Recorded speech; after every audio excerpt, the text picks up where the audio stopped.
안녕하세요 이사님, 구독자분들께 인사 먼저 부탁드리겠습니다. 네, 안녕하세요. 신사고찰 이이사입니다. 반갑습니다. 네. 이사님, 오늘 전달드릴 사연은 바로 사내연애에 관한 주제입니다. 혹시 이사님께서는 사내연애 경험이 있으신가요? 사내연애요? 저는 없습니다. 있어도 없습니다. 방송이기 때문에. 아니 근데 그걸 왜 하는 거예요? 사내연애를? 네. 아무래도 사내연애에 관한 사연이다 보니 이사님과 이 주제에 대해 이야기 나누고자 들고 와봤습니다. 바로 사연 읽어드릴게요. 네, 바로 들어가네요. 안녕하세요. 저는 개발자로 일하고 있는 남자 직장인인데 같은 회사 디자인 부서에 마음에 드는 사람이 생겼습니다. 디자인팀과 회의도 자주 하면서 처음엔 업무적인 소통도 잘 통하고 얘기가 끊임없이 흘러가다 보니 호감만 가지고 있던 상태였는데 점차 시간이 흐를수록 이분과 얘기하는 게 즐겁고 기다려지기도 합니다. 고백을 하고 싶지만 저 혼자만 좋아하고 있는 건 아닌지 걱정스럽기도 하고 혹시라도 고백을 했다가 좋은 동료 관계마저 깨질까 두렵기도 합니다. 요즘엔 고백 공격이라는 말도 있던데 대학 시절부터 금사빠라는 소리를 많이 들었던 저라 너무나도 고민이 됩니다. 고백을 해도 될까요? 아니면 정신 차리고 일에나 집중을 해야 하는 걸까요? 사연에 대한 이사님 조언 부탁드립니다. 이게 남자분이신가요? 네, 남자 사연자분입니다. 남자분이시구나. 그래요. 저희 직원이면 제가 이렇게 얘기할 텐데 그거 왜 하려고. 네. 사내연애 그래요. 저는 개인적으로 뭐 라떼는 말이야 또 얘기해야 되는데 제가 직장생활을 처음 시작했을 때 제가 2008년도 직장생활을 시작을 했거든요. 근데 그때만 해도 사내연애를 못하게 하는 분위기가 뭐 저희 회사는 있었어요. 그래서 뭐 제가 입사를 했을 때 저희 임원분께서도 뭐 기본적으로 여자 직원분들이랑 이렇게 단둘이 식사를 못하게 한다든지 뭐 이렇게 좀 막는 분위기가 좀 있었습니다. 근데 그게 이제 요즘엔 좀 안 그럴 것 같아요. 좀 부드럽게 그 부분들이 완화가 됐을 거라고 저도 생각을 하는데 개인적으로는 사실 이렇게 얘기하고 싶어요. 굳이? 왜? 네, 물론 저희 그 회사에서도 뭐 저 같은 경우는 사내연애를 굉장히 적극 직원들한테 장려하는 편이긴 한데 굳이 그걸 왜 하려고 하지? 라는 생각이 있기는 해요. 근데 여러 가지 이유가 있죠. 젊은 남녀가 모였는데 당연히 뭐 연애에 대한 감정이 들 수도 있겠죠. 그래서 뭐 저보고 사내연애를 할 거냐라고 물어본다면 저는 안 하겠지만 직장인 분들에게 우리 젊은 남녀 분들에게는 연애를 하고 싶으면 해. 괜찮아. 저는 적극 장려하는 사람입니다. 네. 그럼 사내연애에 있어서 장점과 단점이 뭐가 있을까요?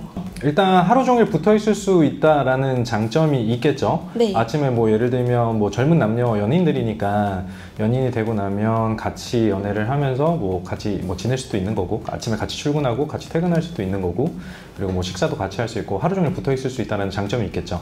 그러면 두 번째로는 그렇게 같이 붙어 있으니까 감정의 교류의 폭도 훨씬 늘어날 수 있을 것 같아요. 그리고 세 번째로는 그렇게 폭이 늘어났으니까 함께 할 수 있는 여러 가지 일들이 많아지겠죠. 미래를 그려가기에도 훨씬 용이할 거고 뭐 예를 들면 뭐 더 먼 미래이긴 하지만 만약에 두 분이 잘 돼서 결혼을 했다 라고 한다면 뭐 회사의 어떤 분위기마다 다르겠지만 회사에서도 요즘엔 적극 장려하는 그런 분위기들이 많잖아요. 지원금도 마찬가지고 뭐 여러 가지 지원 정책도 마찬가지고요. 단점은 이걸 리버스하면 그러니까 거꾸로 뒤집으면 이게 다 단점이에요. 매일매일 같이 있는다라고 하면 어떤 면에서는 좋겠지만 어떤 면에서는 분명히 안 좋을 거고요. 하루에도 기분이 좋았다 나빴다 좋았다 나빴다 할 텐데 그런 부분들을 감정적으로 서로 간에 노동을 해야 되는 그럴 수도 있다라고 저는 생각을 하거든요.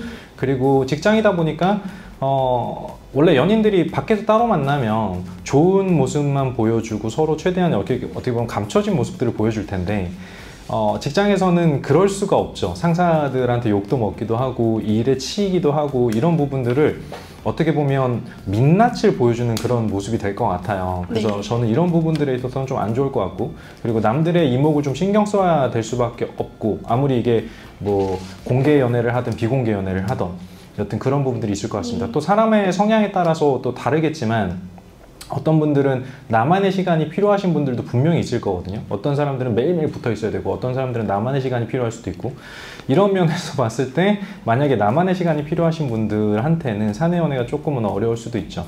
근데 이분의 사연을 봤을 때 제가 아까 마음에 걸렸던 게 두 가지가 있는데 하나는 이제 금사빠라고 표현한 것과 두 번째는 고백 공격이에요. 사내 연애를 했을 때 장점과 단점을 아까 말씀을 드렸지만 기본적으로 중요한 건 저는 1번은 상대방에 대한 배려라고 생각해요. 이분이 고백을 하든 안 하든 전 중요하지 않거든요. 네.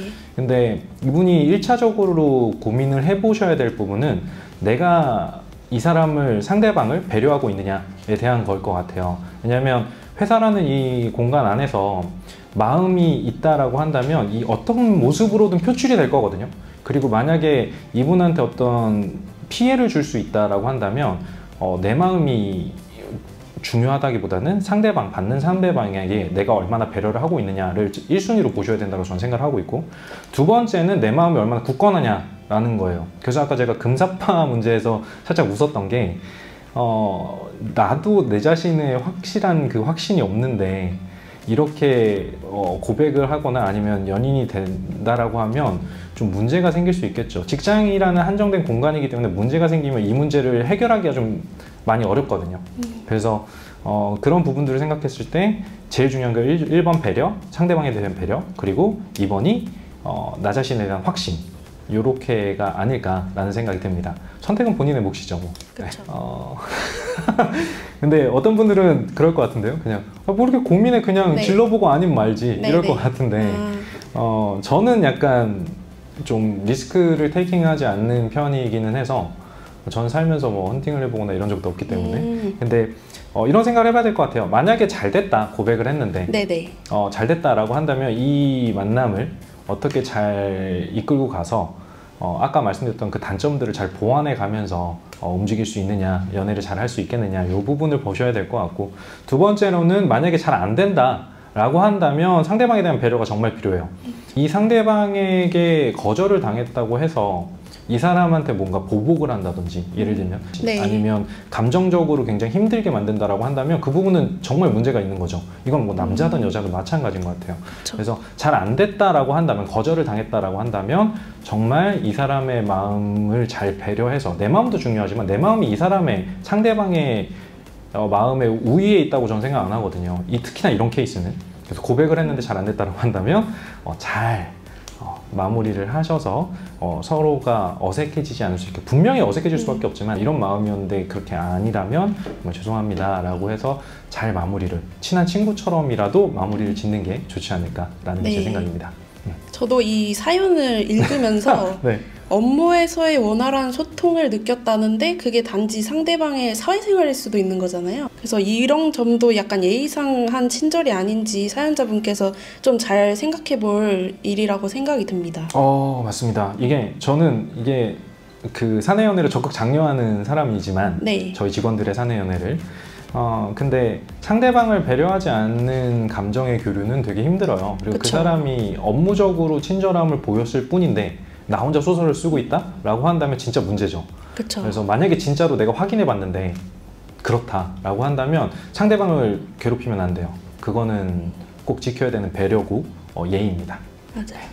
이게 혼자만의 그 고백 생각이었을 때는 괜찮은 파트너를 잃는 거기 때문에 좀 중요하게 생각해 볼 필요가 있다고 저도 생각이 듭니다. 근데 이미 마음에 사실 이분 제가 모르는 분이니까 근데 마음에 안 들어. 금사빠 얘기 나오고 네. 고백 공격 얘기 나온다는 건 되게 진지하지 않다는 맞아요. 거잖아요. 본인도 그러니까, 알고 계신 것 같아요. 맞아요. 네. 그래서 저는 이거는 좀 별로. 네. 네. 이사님의 네. 결론은 안 한다. 이사님이시라면은 안 한다, 사내 연애는. 저는 개인적으로 네. 사내 연애 자체를 하는 네, 걸 네, 좋아하진 네. 않아요. 저희 직원들은 그쵸. 해도 상관없는데 네. 뭐하러 제가 밖에 나가면 새로운 남자와 네. 새로운 여자 많습니다. 그쵸. 굳이 직장에만 남녀가 있는 거는 그럼요. 아니라서요. 24시간 동안 네. 24시간 중에 거의 10시간 이상을 같이 보내잖아요. 그쵸. 이건 가족보다 더한 가족 아닌 가족이거든요. 우리가 그런 건배사도 있잖아요. 우리 가족 같이 이런 그런 구호도 네. 있습니다. 네, 맞습니다. 그런 것처럼 여기는 가족이에요. 함께 돈을 벌고 함께 이 식구라는 건, 가족이라는 건, 식구라는 건 함께 벌어서 같이 먹는다라는 의미를 가지고 있거든요. 그래서 가족끼리 그러는 거 아닙니다. 네, 네. 맞는 것 같습니다. 네. 네, 사연자가 어떤 선택을 하든 현명한 판단을 내렸으면 좋겠습니다. 네. 제일 중요한 거, 내 마음이 확실한지, 그리고 네. 그거보다 더 우선한 거는 상대방을 내가 충분히 배려하고 있는지, 요거 두 가지만 생각해서 결정하시면 될 것 네, 같습니다. 맞습니다. 네. 네, 이사님 오늘도 조언 감사드립니다. 예, 고맙습니다. 끝났나요? 네, 감사합니다. 고맙습니다. 네. 요새는 재밌네.